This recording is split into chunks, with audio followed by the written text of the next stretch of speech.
Hello everyone, how are you all doing? I am doing good and I'm sure you are all doing good. You are all welcome to my channel, The Spiritual Solution.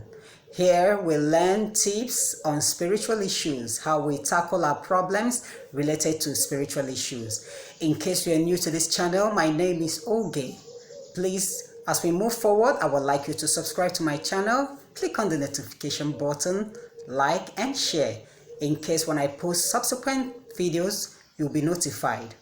So on today's topic, I wrote it down so that I will not forget. Yes, I want us to learn on how you can get help even from a stranger, not just from someone you know. How you can get help from people. Assuming you want to participate in something and there's no one around to help you to get your name included into that thing, but you know that there is someone who is in authority, or it mustn't be someone who is in authority, but someone at the helm of the affairs of that event or the issue. You have the person's name. If you have that person's name, you need to pay attention to this teaching. Pay very attention to this teaching and you will learn how to make use of that person so that the person will get your name included into that thing and you will be favored. It's all about attracting favor from people you know and people you don't know. Okay?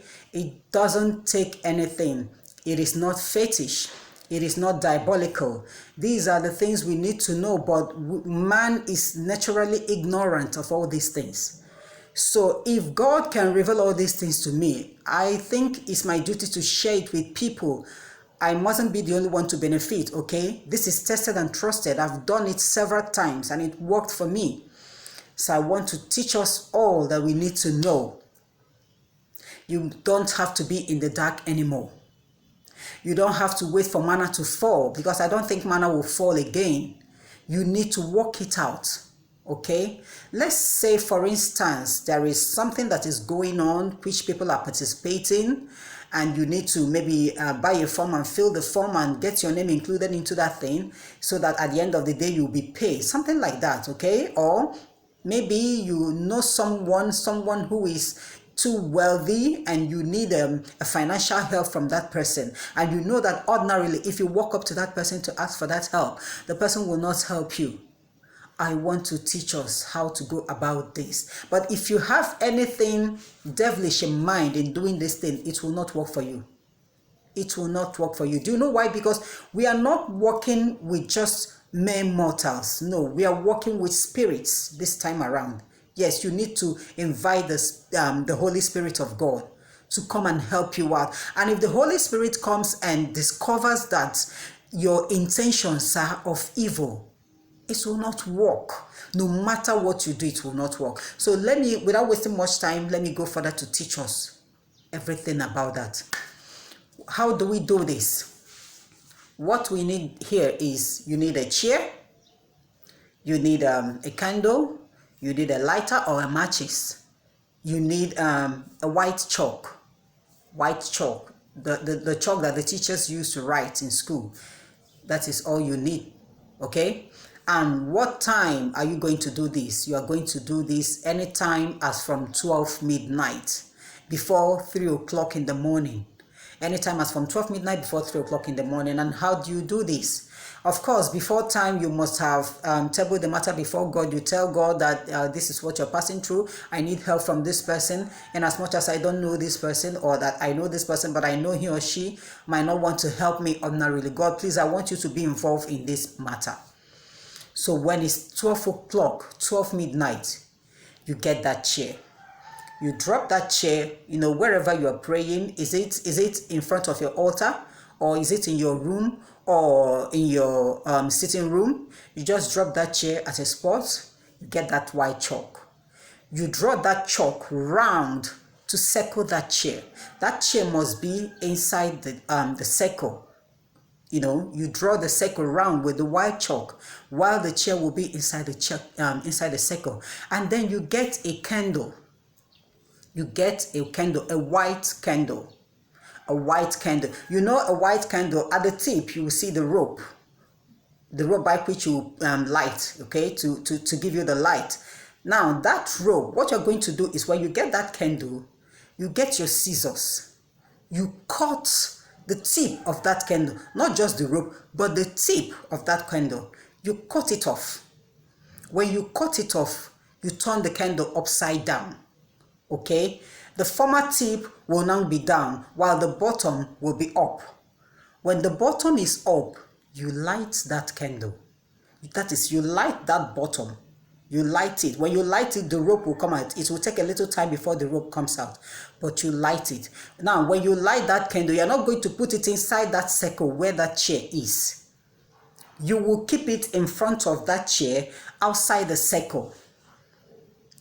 Keep that light in front of that chair outside the circle, and then you stand behind the candle, or you kneel behind the candle, whichever way you like, okay? It's either you stand or you kneel, and then you start your prayer. When you are praying, you must know the name of the person that you want him or her to help you. It is a must. And it is not an AKA name. No, it must be the original name. The name that everyone knows the person for. The name that the family knows the person for. While you are praying, after inviting God the Father, Son, and of the Holy Spirit, you table your matter before God. You tell God what you want. You tell God that you want him to use the person to help you. After that, you call on the spirit of that person. Yes. See why I told you that this time around we are working with the spirits, not just with mortals. How do you call on that spirit? You call that person's name 7 times. When you call that person's name 7 times, you tell that person that you are summoning the spirit.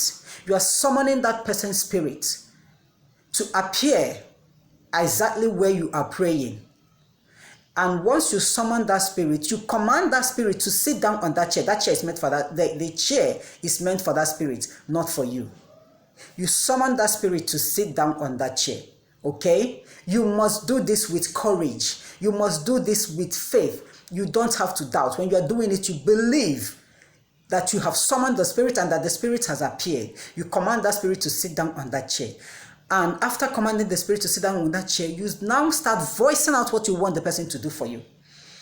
Okay, you believe that that person is there live. Okay, bear it in mind that the person is live with you there. And how will you talk to the person when you see the person? You start saying it immediately. Start voicing out your request. Tell the person what you want. Tell him or her how you want him or her to help you out. Okay, that is your prayer. After all your prayers and everything and the conclusion, you leave that candle. Please don't blow it out. The moment you blow off that candle, your prayer is just a waste. It will not work at all. You leave that candle, and if the candle keeps burning, that spirit, that person's spirit is there. That person's spirit will not leave until that candle goes down. When the candle goes down, that spirit will now leave to do what you want it to do for you. I did it. I've done it several times, okay? I've done it several times, and I did it to those whom I have no connection with. I haven't even seen them live. I don't know them, but I was able to get their names from somebody because I needed that position at that time. I needed something from them, and I heard that they were the ones that can do this. The moment they include your name, that you are already, qualified for that. I was able to grab their names, and I did that by 12 midnight. And the following day was the day that the names were to appear, the list of names were to come out. And that was the last list that was supposed to come out for that thing. The last list. And what happened? I saw my name. My name happened to be the last name on that list. Yes, no one did it for me. I did it. I did it with faith. I believed while I was praying that I have summoned that spirit and that the spirit was there. And so I voiced everything out. I didn't hide anything. I didn't hide my emotion. I didn't hide my feeling. I voiced it. And like I always tell people, please, you can only beg God. You beg him. He is the Almighty Father. You beg him when you are praying. Without him, you can do nothing. Without him, you are useless. But when you are talking to a creature, anything created by God spiritually, please don't beg. Don't beg. You know why? Because the spiritual controls the physical. When you beg, you might be begging a very stubborn spirit. And because you are pleading, that stubbornness and that spirit will rise and it might not want to do that thing for you. You command. Please use commanding words whenever you are praying. But when you are talking to God, please beg. Yes, beg God. Beg him from the bottom of your heart. But whenever you are talking to any creature like you and I, use commanding words, okay? So this is all that you need to do to get favor from a stranger or from someone else whom you know very well, but maybe you are very sure that the person might not want to help you if you approach the person physically. So you do this by 12 midnight. After your prayers, leave the candle to burn. Just go to bed. Just go to bed. By tomorrow morning, the next day, go about your normal business. And I'm telling you that you must see the result. You must see the result. All right? So we don't have to be in the dark all the time. We don't have to be complaining and lamenting. This person doesn't want to help me. The person doesn't want to help me. Okay? There are certain things we need to do for ourselves, by ourselves, and we will get that favor. God's thoughts for us are of good and not of evil. All right? So if you love this video, please, I would like you to subscribe to my channel. Click on the notification button, like and share, so that whenever I post subsequent videos, you will be notified. All right? So until the next time, I will have to say a goodbye.